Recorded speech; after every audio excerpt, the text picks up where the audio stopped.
you only think you liked that movie. Don't worry, we'll set you straight.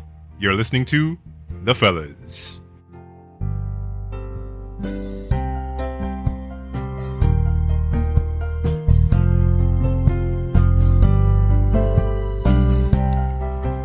I like that music, man. That puts me in a...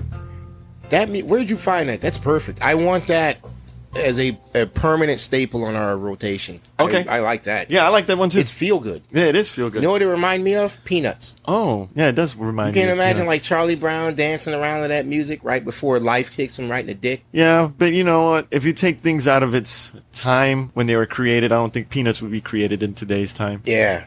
They would fuck it up. That would be considered a passion project. It would be a passion project, but I would like it. Yeah. That's the problem with Hollywood. They don't want to take any fucking chances. And I think all that lends into why I'm feeling so good. Yeah. This fucking movie we saw. Remember when we started this? Yeah. We were really into it. We were really having fun. This was a passion project. And we used to watch and review all these, what I guess I would call art house type movies. Yeah. It was always movies that never really got into the theaters. Just random, obscure shit. Yeah, and either they were phenomenal or they were absolute dog shit. Yeah, the dog shit part was mostly more of them than... Right, but either way, they were passionate, and we enjoyed reviewing them. And I'm sitting there asking myself, man, why don't we do that shit no more? And I remembered we actually got fans. Oh. So you gotta, guess what? Hollywood just vomited out this shit. We gotta review this. I don't want to fucking review that. I wouldn't spend good fucking money to see that. Oh, well, that's what the people are watching. We gotta stay relevant. We gotta stay with the times, man. We gotta give what the people want. But sometimes everybody's giving what the people want. No one's giving them what they really need to see. Well, it's not about giving people what they want. You're force feeding people basically shit on 2 pieces of white bread. Yeah. And you're telling them that, no, this don't taste like shit just because it's shit. That's you that thinks that. No, here, let me give you some more. And they keep force feeding it to you until eventually you just convince yourself, oh, it's not shit. So the next time you get some shit, and this time instead of white bread, it's on wheat bread. Oh. You're like, wow, holy shit, this is going to win an Oscar. This is great. But no, it's shit. It's shit because we've been conditioned to believe it's shit. And all the independent sort of art house stuff doesn't get any advertisements, doesn't get any airplay, never makes it in the theater. Nothing got any airtime in the theater considering that it was released around the same time that Avengers Infinity War was released. It didn't. Don't worry, folks. We know we haven't told you what it is. We're getting there. When I first saw the trailer of this, I was like, God damn, this looks original, very quirky. It just had star power out the ass. And when I say star power, I mean fucking actors. Yes. I don't mean, oh shit, Arnold Schwarzenegger and Ving Rhames? Oh, this is gonna be dope. No, I mean people who can actually, like real thespians. Fucking Ed Norton, fucking Bill Murray, Jeff Goldblum. Just out the ass. All this star power. And then I saw who the director was, and I was like, yeah, of course. Everybody wants... Well, usually he gets the same people because they always want to do his work. Because he does excellent movies, but the thing is, what he does is for such a niche audience. Yeah. I kind of feel is not fair to say every movie he makes is awesome. I just think every movie that he makes is awesome. This is the great Wes Anderson. Yeah. Wes Anderson's brain, when he dies, needs to be put in the fucking museum. Because this is what Hollywood used to fucking be. I have a story that I want to put out. Now it's all marketing research and what do people like. People used to collect these dolls back in the 60s and 70s. Okay, so we're going to make this movie and we're just going to make the movie the name of those dolls. And at some point, we'll show somebody holding one as a shout out. Now, what genre do people like? Oh, comedies don't work these days, but action's really big and people love lightsabers. Okay, so we're going to make an action thing. Yeah. And for some reason, we're going to have people with laser swords. Can't call it lightsabers. Copyright. Oh. We'll have people with laser swords. We'll give it the name, the movie, we'll give it the name of these dolls that a bunch of people know about from the past. Yeah. And at some point, we'll maybe show one of those things on the screen. Okay. All right. So what's the plot going to be? Who fucking cares? Whatever. You got until noon tomorrow. Just put some shit out. Shit blows up. We'll be fine for it. Put Michael Bay in there. Yeah, we're good. Yeah. That's all movies are now. It's all done by committee, and it's all horseshit. Or just movies that just have Tom Cruise in it, and that's it. Yeah, Tom Cruise screaming at the camera and running for some reason, and then from one scene to the next, you would swear he's like 5 inches taller. Yeah, like, wasn't he shorter in that the scene? No. The scene where he was standing still, I would swear he was 5 inches taller, but now that he's running, he looks really short. Is that my eyes? I don't understand. Yeah, and he's fighting toe to toe with a 6-foot guy, and like, I don't know if he's standing on blocks. I was like, what the fuck is he doing? What the fuck's going on? I was just hearing you complain consistently about that damn Mission Impossible trailer. That shit was playing in every fucking movie we saw this year. Mission Impossible. Mission Impossible. And at that point, I was so goddamn over Mission Impossible. That whole fucking movie franchise is just nothing but fucking Tom Cruise sitting in front of a mirror beating himself off until he passes out. That's all that fucking franchise is. Well, Vin Rames don't look like he was in acting shape. That motherfucker was in bloated as shit. Vin Rames needs a fucking paycheck, okay? Fuck that. He's gonna sit there, I swear, in every one of those fucking movies, Ethan, that's not what we do. I'm like, motherfucker, didn't he say the same thing in the last one? Look, let's cut this guy's strap and throw him out the plane because he killed my girlfriend. Ethan, that's not what we do. Now look at the trailer for this next one. Ethan, that's not what we do. I guess I'm supposed to be the audience now. So okay, I don't know what the fuck's going on. So what we saw, and I was very excited to see this, we saw Isle of Dogs, the latest creation in Wes Anderson. And as I was saying before, Wes Anderson, to me, a lot of people say his shit is pretentious, and only pretentious, artsy douchebags like to watch his movie. And I will tell you right now, I don't like pretentious, artsy douchebag movies, because I will watch them and be like, what the fuck was that about? I think the last pretentious, artsy movie was that one with Jennifer Lawrence, and she was supposed to be crazy, Mother. Oh, that's pretentious. The shit that was supposed to be biblical or something? It's some bullshit. Yeah. All of his movies they have a style. All of his movies have that quirky, like a child's imagination style with an adult narrating. Here's my thing. To me, all of Wes Anderson's movies are about the world the way kids think they work. Yes. It's funny because the people in it, the way they're acting, is like, this is not normal. Yeah. You people are not fucking normal. But because everyone's doing it with a straight face, no one's acknowledging the silliness of it. Once the movie acknowledges that it itself is silly and it's a silly premise, then you don't really have to care about anything. Yeah. But when I see someone who just takes his job as a Boy Scout leader, for example, so serious that he's going to have his scouts do a search mission, going to check bear tracks, I'm going to find his hair and taste it. This dog is in heat. It's going in that direction. With me, men, and all the boys are going to go with him because they all take it serious. Yes. I'm going to sit there and like laugh my ass off because they're not, at some point he's going to jack off a horse and get semen in the face. Ha ha ha. Yeah. No, that's fucking stupid. I don't care how serious you take your job. You're not going to get a horse to blast semen in your face for some reason. That's a movie not taking itself serious. Yeah. But it's like everyone takes what they do serious so that even though you're laughing at it, you're invested to see how it turns out. That's the whole thing. All of his movies are about people that take what they do way too serious to the point where it's an obsession. And that's the great thing about Wes Anderson. All his movies aren't really the same at all. You know what? Can we go off on a tangent, Ray? Yeah. Can you put up a list of Wes Anderson movies? Yeah. I mean, he does a lot of shorts. Just writes great content. So I can go through it. Yeah. Okay. So we got this one, Isle of Dogs. Watched it. Then we got The Grand Budapest Hotel. A great movie. I watched it. I loved it. Honestly, it's the sort of movie I would never say that I love, but the way they kind of told the story was just so, it's like, this is some European country where they just got nothing going on. So the guy sort of took his job so serious. Yeah. And his protege took his job so serious, mostly because the other guy took his serious. I could believe it. Then you got freaking Moonrise Kingdom. Moonrise Kingdom. That's the one with the Boy Scouts. I think I like that one a bit more than the Budapest Hotel. Yeah. Even though the humor in that one was a little bit more dry, but it's kind of like when freaking Bill Murray was in there with his wife, and the thing is, they're both lawyers, and the daughter like ran away, and they didn't notice because they're so wrapped up in her own shit. And the mother is like, do you know where your daughter is right now? And the guy's like, well, that's a loaded question. I'm not going to answer that. It's like, What is wrong with you people? Then the Fantastic Mr. Fox, which I did see at some point later. That's actually really good. I really like that one. Then, of course, my personal favorite, I think, of all time, Wes Anderson wrote.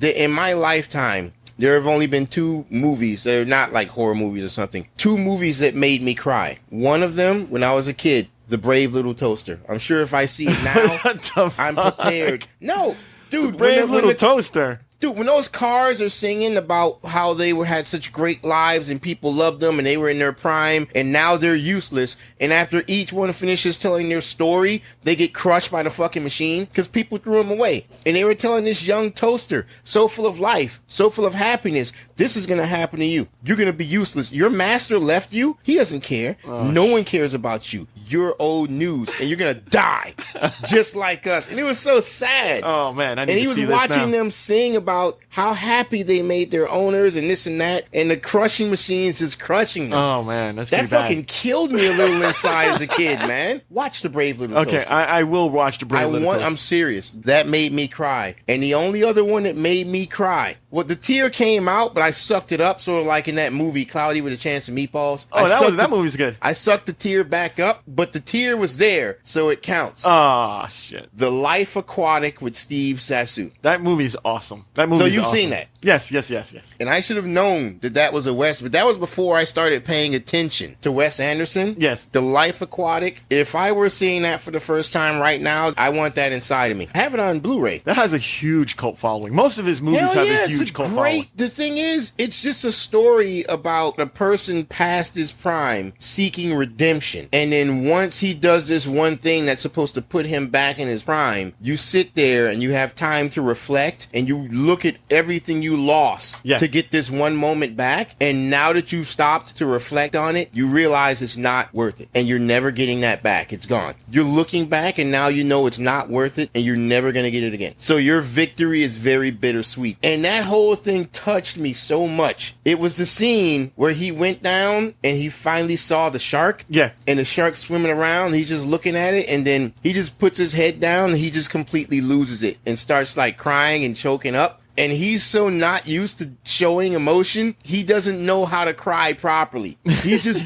bawling. And I sat there and I started welling up. It's like you lost the only real fan that should have mattered, your own flesh and blood. You threw him aside to get the fame that you used to have in your heyday. And now you have the potential to get that fame and you look at what you lost. You know what? You had nothing and this person still loved you unconditionally. You fucking threw that away. And now you think about that. You're trying to buy back some love that you were given by someone else, just unconditionally. I want you to think about that. And he just fucking sat there and started crying because he really thought about it. That really, really touched me. So Life Aquatic with Steve Zissou. He did the Royal Tenenbaums, another good one. I mean, I've seen the Royal Tenenbaums, but I have not seen Rushmore. It's the only one that Bill Murray's in that I actually haven't seen. You should. It's good. Jesus Christ, he made this? There's a short video. I'm going to dox myself a little bit. For a while, I used to work at American Express. One of the plebes walking around in a shirt and tie. And as part of our orientation, they had a video. And apparently that video was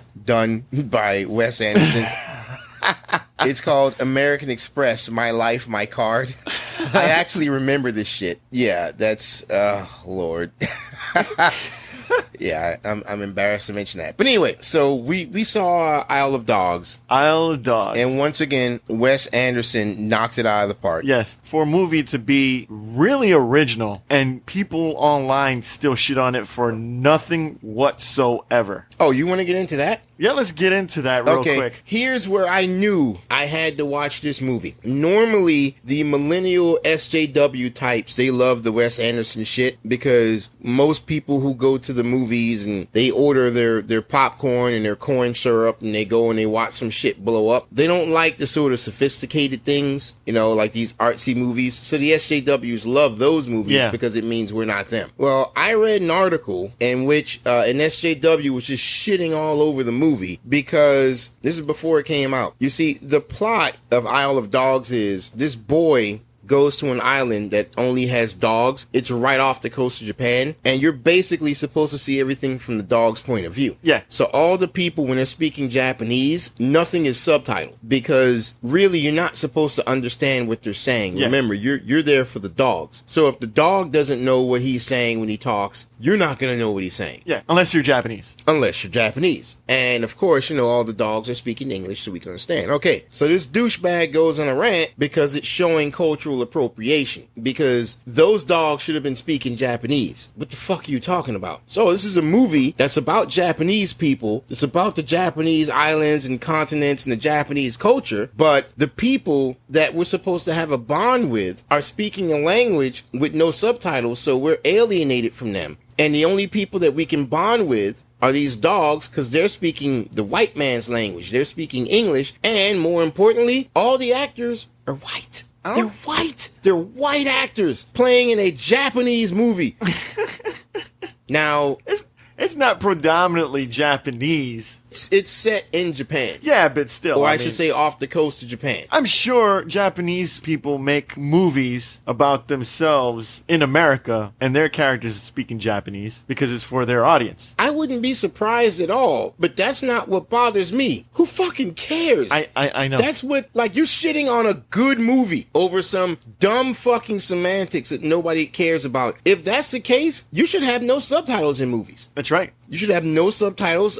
No movie should be, whatever actors you have should just speak their native language and leave it at that, and that's it. Or even better, we shouldn't be allowed to watch any Japanese movies. American movies should only be about white people in America. Otherwise, you're appropriating culture. No blacks. Yep. No Latinos. Yep. Just nothing but white American people. Oh, well, black people won't have any movies. Well, that's not a problem. Just get some of those award-winning black directors and those award-winning black-owned special effects companies and that one particular black film industry and make your own fucking movie. How about that? Or, this is controversial, you can sit down and watch a movie and shut the fuck up. How about that? That's true. How about one of those two? How about we do one of those two? Isn't every other culture appropriating our culture for making movies in the first place? Yeah, absolutely.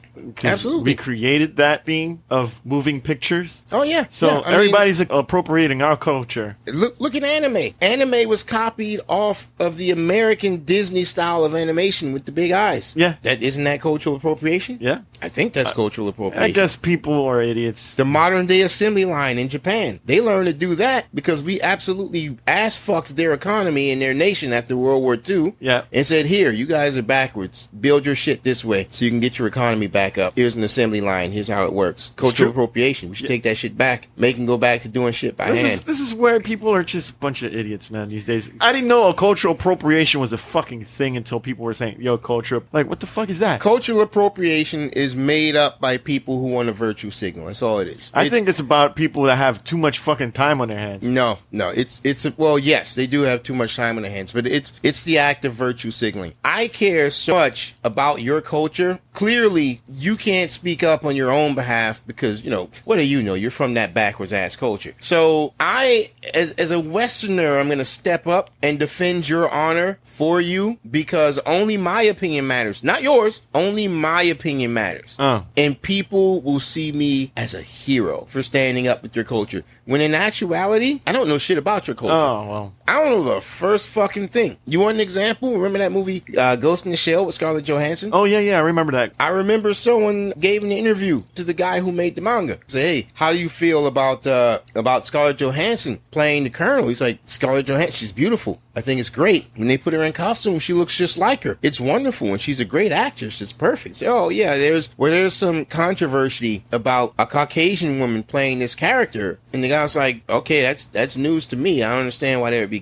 controversy. It's like, oh, they're just saying, a white woman playing a Japanese character, and he's like, that character's not Japanese. She's like, what? Yeah, that character she immigrated to Japan. She was one of a bunch of immigrants. She's actually from Europe. Oh, it's like, well, yeah, when we do manga, we draw everyone like that. Everybody looks like that, so you really can't tell what race or nationality someone is, but she's not Japanese. And one was like, oh, okay. So, anyway, let's look at this. It's like, all right, so, you're protecting my culture on some shit that you didn't even bother to fucking research before throwing around accusations. intentions. I know. You're just doing it so you feel good. That's the point. Yeah, we waylaid it a bit, but yeah, that's the point I was trying to make. So when they threw the cultural appropriation shit at this, I was like, I gotta watch it now. Yeah. I got to watch it now, and I'm damn glad I did. So let me go into the plot real quick. Fucking took me long enough, but this is what happens, folks, when you see something that you actually like. Yeah, this is what happens. Yeah, it was a long build up. Actually, too long build up. But don't worry,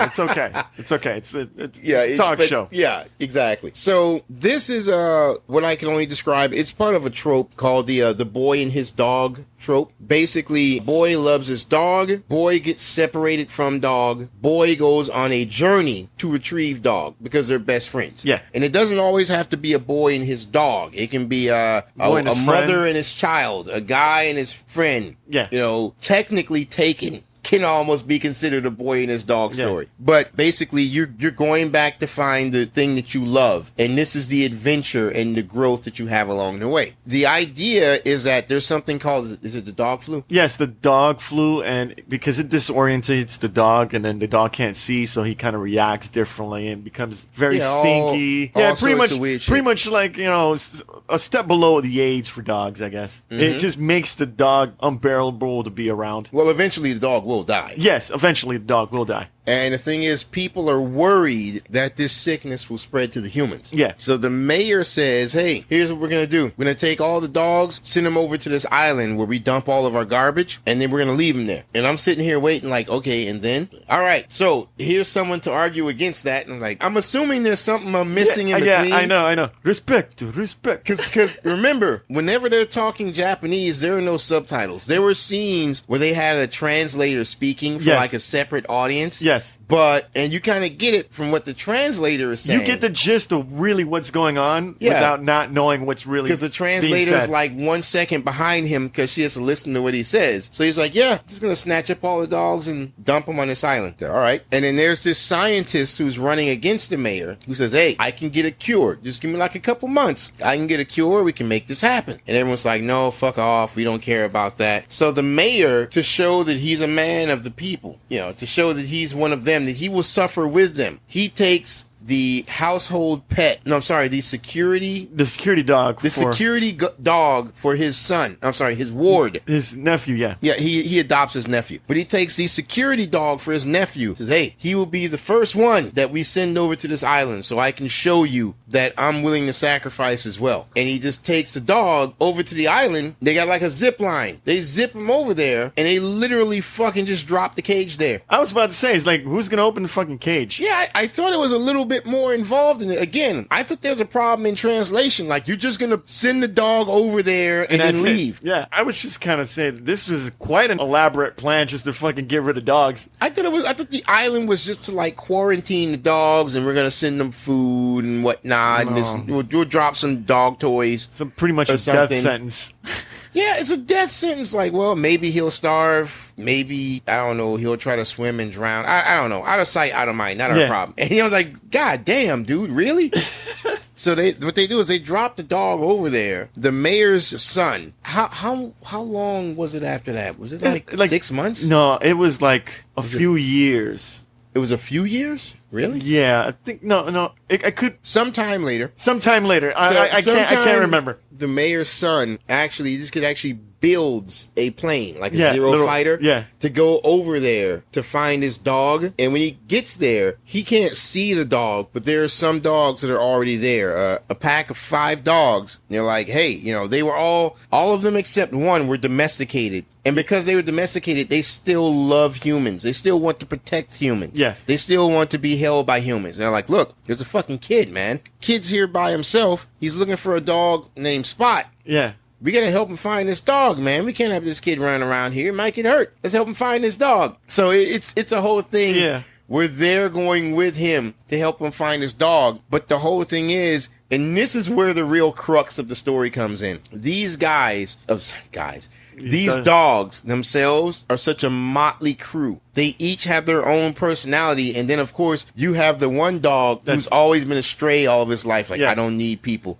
I don't need love. I'm always on my own. Man, I love to fight. I love to get into fights. Anyone who loves me, I push him away. I bite him. I bite the shit out those motherfuckers. Yeah. Anyone who tries to love me, I just bite the shit out of him because he's pushing him away. Yeah. He doesn't want the danger of having someone emotionally connected to him. Yeah. He doesn't want to do that. So he's always like the James Dean rebel type. I can't go any more without giving spoilers. Yeah, so what we're going to do, let's go over the I don't think we should give spoilers for this movie because you have to. I mean, this is not too much, because all right. We'll pull back a bit. It's such a movie of discovery. Yeah. Oh, you know what? You're right. You know what? I think we can probably do it spoiler free.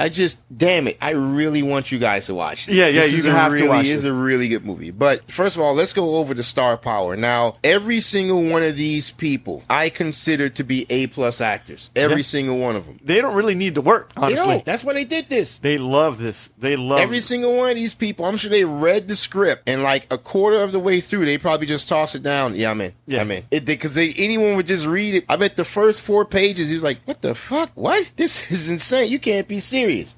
Get the fuck out of here. And he just kept reading. Chuckle, keep reading. And you're like, I'm in. Yeah. And I can guarantee you what's going through the mindset is they're reading that script. What sort of person am I going to make this dog? Yeah. Especially my boy Bryan Cranston ate that shit up. And Heisenberg in the house. And the thing is, I'm sure they didn't have any kind of visuals. I'm sure when they're reading the script, it's like there are a bunch of dogs on the island, and they're like, okay, what the fuck is this shit gonna look like? And they know the mind how Wes Anderson works, so they know this is gonna be pretty damn funny. Yeah. Just watching it, the style is very different from everything else that you've seen done in the movies. I mean, that everything is kind of like Asian claymation, but not like Kabuto, like it's different style. Whenever you have something viewed on a TV, it's kind of animated, but it's not anime. Yeah. It doesn't look like anime. Yeah. But it definitely looks animated. So if you're looking at something on a TV screen, yeah, but instead of it being claymation, it's definitely animated. Yeah. So you got Bryan Cranston as Chief. He's the stray. So you see he's Chief. He got like patches of his fur missing. One eye is like red because it's infected. He's got like a bite in his ear, and he's just like brutal in a fight. He's like ripping off ears and shit.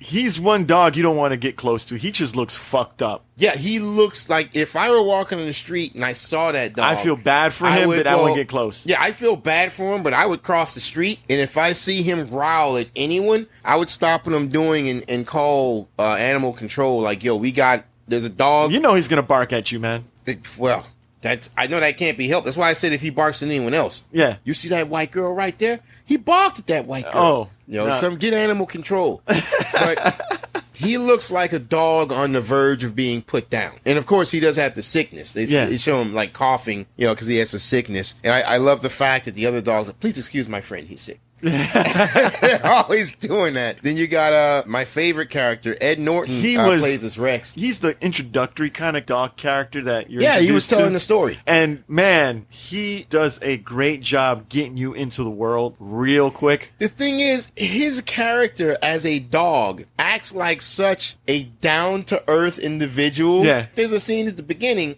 This is in the trailer. This ain't no spoilers. Yeah. Where they just toss some garbage on the island. It's a bag of trash. 5 dogs come up to it. And you see these 5 guys come up to it. And you see they're getting ready to get into it. And Ed Norton's like, whoa, guys. Look, I tell you what. Instead of us like ripping each other apart, clawing at each other, fighting over this may be worthless. Okay? How about we just open the thing up to even see if any of this is worth it? Yeah, worth fighting for. Yeah. And they all look at each other. Okay. And they open it up. And it's like rotted apples. It's banana nasty peels, ass shit. maggots all over it, and then Chief is like, "Yeah, this is worth it." All right, yeah, and they all jump in there and start fighting each other. I love the way they were fighting because it's like a cloud fight. It's like a cloud fighting style. The old Western style cartoon get into a fight. There's a cloud with limbs and fists poking out of it. That shit was fucking entertaining to watch because if you were actually really paying attention to one part of the cloud, there's actually things that are really going on. Mm-hmm. But if you look at another part of the cloud, there's another character doing something else. Yeah. But it's so freaking funny. Like, if you're just not paying attention to it, it's still entertaining. Yeah, I mean, when I saw that first fight, I started laughing. Like, yeah, are you fucking serious? They showed the fucking cloud. That shit was awesome. Until they zoomed in, and I was like, oh. Yeah, it's pretty bad. That's a bad fight. Yeah. whoa, that's pretty rough. So then you have Bob Balaban playing as King. Now, King, I keep forgetting which one he was. He's that brown, ugly-looking dog. Like the brown-looking mutt? Yeah. Yeah, he didn't really do or say much, but that's fine. He got the job done. Then you have Boss, played by Bill Murray. Man, he must have disguised his voice. He did. I was like, where the hell is, where's Bill Murray? Because he made it a bit deeper. Also, Boss wasn't talking that much. Yeah. Boss was the mascot, right? Yeah, he was the mascot of a high school baseball team, and he's still wearing his little mascot outfit that they knitted for him, a nice little baseball sweater, got the tag Boss on there. I'm like, this is fucking heartbreaking, man. These dogs, they never stop loving their master. They didn't become like, man, fuck all humans. Humans toss us in here and this and that. All they cared about with all of them being stuck there is, I wonder how my master is. I hope he's okay. Yeah. You know, he cries at night when I'm not there. I'm worried about him. And he's like, man, the baseball team, they need me. I'm their lucky mascot. You know, they're going to have a losing streak. And I wish I could just see their games to see how they're doing. It's like, God damn, dude. Then, of course, you have Jeff Goldblum. Yeah. Just Jeff Goldbluming the shit out of this. Yeah. I think he had the most lines besides Rex and Chief. He just had really interesting Rex notes. had the most, then comes Chief, and then Duke. But the only time you really heard Duke, which was funny, Duke is like the rumor mill. You know, I heard this person's doing this and that, whatever. And Chief was like, really? Where do you hear this from? There's no one else on the island where you keep hearing this stuff, right? You know, dogs talk. What dogs? Who the fuck are you talking to? You with us, you only man. hang out with us. You know, and half of the stuff he hears is bullshit, but half of it's true. It's like true, yeah. Like he had information on the Oracle and the cannibals and this and that, but I want to talk about them. Yeah. I don't want to spoil it. As the show goes on, when the boy does come there, it's the interactions with him and the dogs are so great because the dogs are talking and the boy just comes like, Yumiko, no. It's like, what the fuck is he saying? I don't know. Yeah. Any of you guys get that? None of us speak human. Yeah, and it's pretty funny because the only word that he would say, sit. I got that. And you as the audience member, you would hear all this Japanese, I not sit, and like, oh yeah, I got that. And the dogs would sit. And the dog's like, oh, okay, I got that. So you're in on it. You know, oddly enough, I will also say, because they got Scarlett Johansson's in here as well, and she did a suitable dog. I mean, it looks she like had they're very probably few lines. Yeah, it looked like she was there for like a day, and then I think Scarlett Johansson just wanted to do it because I don't think she's ever done voice acting, and this just seemed interesting. She has. She has? Yeah, As what? she's. I can't remember, but I know she's done voice acting before. I think maybe she looked at the script and was just like, yeah, I want to be in there. Wait, Ed Norton's in there? And Bryan Cranston? Yoko and Ono? Bill Murray? Yoko Ono's in this bitch? Wait, Yoko Ono was in there? Oh, shit. That insane broad, Yoko Ono. She was the freaking scientist lady? Yeah. Oh, my God. Yeah, who else is in this fucking thing? Hold on. I'm shocked. This is ridiculous. I am very much. Wait, Ken Watanabe was the fucking head surgeon. Oh, he barely said anything. Yeah, he had like 2 lines. Why the fuck you gonna put Ken Watanabe in there for just 2 fucking lines? Oh Yeah. shit, Harvey Keitel was in there. Yeah, I mean, the amount of people that were in this movie. Yeah, these are some good name people in here. I'm sure these guys did this for like next to nothing. They just wanted to be a part of the project. Man, Liev Schreiber's in this fucking movie? What the hell? He was Spot. He was the dog that the boy was looking for. Yeah. It's like, yeah, but you put him in the midst of everybody else in the top 5, and like, yo, and what? you don't even notice. I didn't even know who he was. I was like, what the fuck? I need to watch this movie at some point. Goon, Last of the Enforcers. Oh, that shit's funny as fuck. Well, it's based on a comic book. I read the comic. No, that shit's good. I actually have that. All right, I'll take a look at it. It's really good. Look at this, man. What? This chick from Addams Family, Angelica Hudson. Oh, ooh. She used to be Morticia, right? Yeah. Good Lord. Time has not been nice to her. Oh, of course time hasn't been nice to her. She was born in 1951? Why is she alive? Jesus oh Christ. Oh, my God, man. Well, she still looks good for her age. She's in John Wick 3? That's crazy. Damn, she was the saddest dog in that movie, too. Oh. What they did to that dog. Not going to give it away, though. Not going to give it away. But this cast is huge. It's who's who. Remind me. Okay, so Tracy Walker was the albino girl, right? Yes. Don't know why. They have a foreign exchange student at the high school who is an American. She's a black girl. However, she's albino. So her skin is completely white and her hair is completely white. But she's got this afro, this black girl afro. And she's leading the resistance by being the head of this high school newspaper. Because whereas Japanese people aren't supposed to question authority, she questions everything. And she acts like the hard-nosed reporter. I'm going to get to the truth. I'm going to get to the truth. She's like Lois Lane. Exactly. And while investigating the story of this boy who allegedly was kidnapped by dogs and dragged to the island, as she's investigating it, she's like, no, he stood up to his adopted father, the only man who's taking care of him, the only man that's allowing him to have his subsistence, and also the most powerful man in the city. He's standing up to him to go and get back his dog because this law is wrong. And as she stops and realizes, oh shit, I'm falling in love with him. Oh. I just realized I'm in love with him now. Damn it. Because there goes her objectivity. Yeah. But still, she doesn't stop. She keeps going. There's a lot of funny interactions between, her and the boy, but I can't get into it because I don't want to give away any of the jokes. I don't want to give anything away. Yeah, let's not give away any jokes. Do you want to rate this, man? Realistically, I can't go any further without... You spoil it, then you're like, damn. I really want you to watch it and be surprised. It's kind of like The Fifth Element. Like, once you know Bruce Willis is a fucking ghost. It's like, the half. Now, see, normally I wouldn't care because I'm like, fuck that movie. I'll spoil the shit out of it. But I won't do that for this one. Yeah. But I will say this, though. I will say every 10 to 15 minutes that you watch this, you're going to be saying to yourself, man, this is a good fucking movie. Yeah, I all like the way this. through. It's quirky. It's quirky. It's quirky, original. And it's fun. Thank you. Finally, a movie that's fun. Hollywood's not going to give you that. No. I don't consider Wes Anderson Hollywood. No, Hollywood wouldn't fund this. Oh, no. This was funded by his friends and say, hey, look, I'm putting something together. Wes Anderson? Yeah,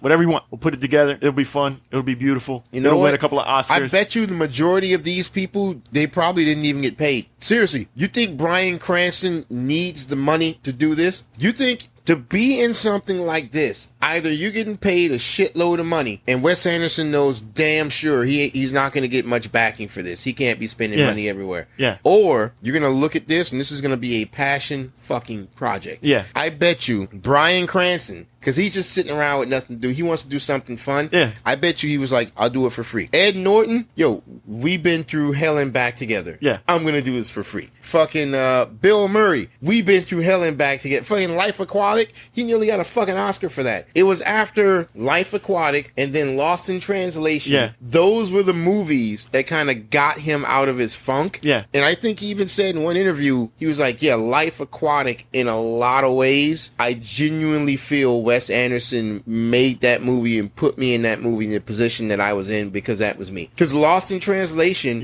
the jaded actor that he was, who quote unquote washed up, again, it's Bill Murray. Yeah. Fucking Life Aquatic, Steve Zissou, a washed up, famous oceanographer. It's Bill Murray, your career is over, and you're just longing for what was. Did you know that Bill Murray has is touring the country doing some kind of stand-up story reading? He just randomly gets a book and reads, and people pay to go see him. I've heard of that, but I didn't know Bill Murray was doing it, but I've heard of that. Yeah, he does some kind of play. You don't know what you're going to expect, but it's fucking Bill Murray, man. And I would give him money for that. I would. I once heard that Bill Murray, what he used to do when he's out in public, there was one guy who said the story, and then Bill Murray later confirmed that, it's true. Said one guy was like, Bill Murray went up behind him, tapped him on the shoulder, and he turned around, and he's like, oh shit, are you Bill Murray? And he wiggles his finger at him, and the guy comes close. Bill Murray leans in, goes right to his ear, and says, no one will ever believe you.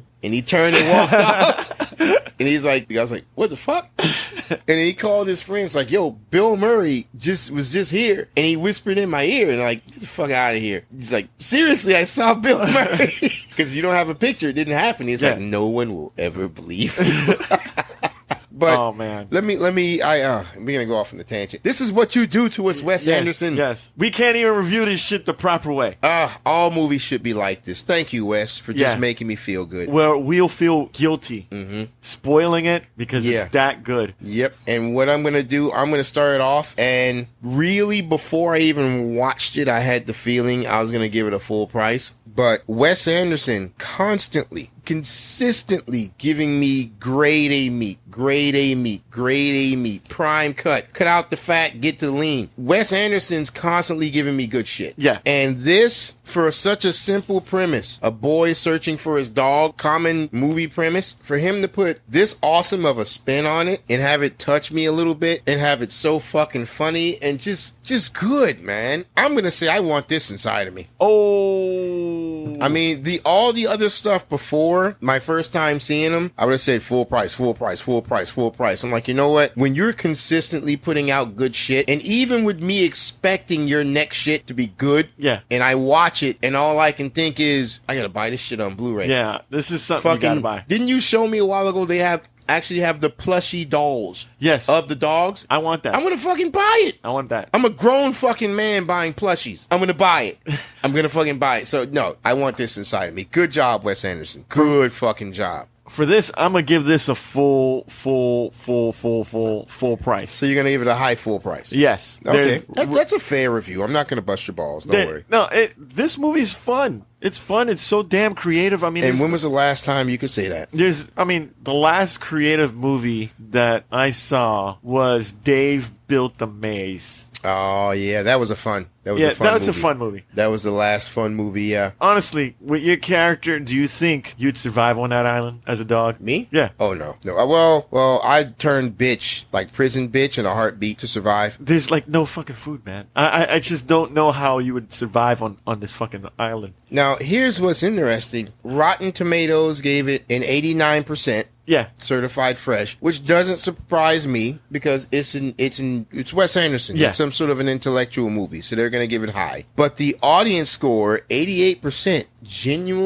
I'm genuinely surprised. Yeah, it's a great I think it should have been higher. Yeah, it should have been a little higher. But still. It's probably people were saying, "Oh, I couldn't understand it because without the subtitles." I believe everyone who watched it is probably the sort of audience we would be expecting to watch it. Our official score, I said I want it inside of me. You said a very high full price. Whenever we're looking for that, I want it inside of me. We're always going to err on the side of caution. So we'll go with a high full price for Isle of Dogs. We're never going to find one as good as this. Yeah, I'm probably going to be pretty disappointed next week, but we'll see. Don't forget to visit our website at g2ta.net and gottatalkaboutit.com. What's that music you like again? Hell yeah, man. Look at this. It's so happy. Could you imagine how much that fucking island would smell like shit? Mm-hmm. Well, the good news is, after being there for about an hour and a half, you wouldn't notice. You think it would smell like shit and garbage. It was already a garbage island, so. You'd think that kid would, get sick after being there after a day? Yes.